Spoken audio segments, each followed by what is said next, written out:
নমস্কার ফুলকলিরা, আশা করছি তোমরা সবাই ভালোই আছো। আমিও ভালো আছি তোমাদের আশীর্বাদে। আজকে শ্রাবণ মাসের প্রথম সোমবার, তোমরা সবাই জানো। এবার পুজো শুরু করেছি, আমার গোপাল সোনাকে চান করাচ্ছি।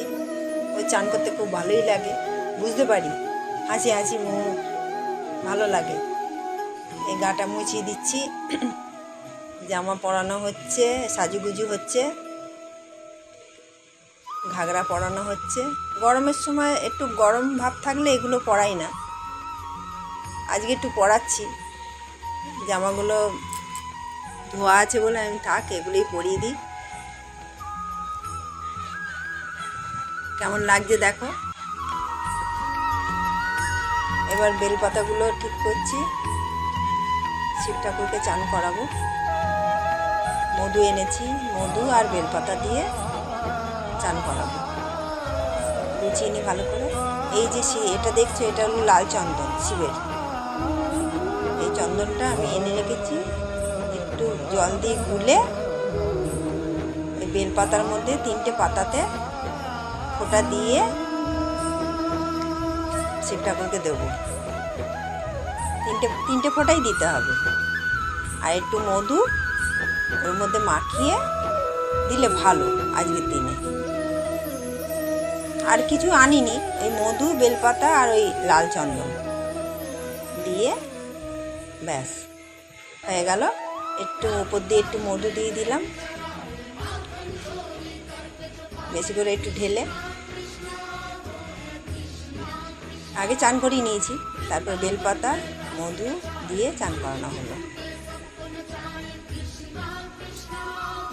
একটা ফুল দিয়ে দিলাম। এবার এই দুব্বগুলো বাছছি, গণেশ ঠাকুরকে দেব। গণেশ ঠাকুর দুব্ব পছন্দ করে। দুব্ব সবসময় দেওয়া ভালো, দিতে হয়ও। অনেকে দুব্বর মালা করে দেয়, অনেকে দুব্ব দেয় এমনি পায়ের সামনে। কিন্তু 21টা দুব্ব বুধবার দিন দেওয়া খুব ভালো। হয়ে গেছে আমার দুধ। এবার একটু চন্দন ঘষছি। এবার সব ঠাকুরকে একটু চন্দন পরাবো। বলছে আজকে নাকি নারায়ণের পায়ে একটা করে তুলসী পাতা দিলে ভালো। তুলসী পাতা একটা নারায়ণের পায়ে, আর ঠাকুরকে একটাই দাও বেলপাতা, বেশি না হলো, মধু দিয়ে আর ওই চন্দন, লাল চন্দন দিয়ে।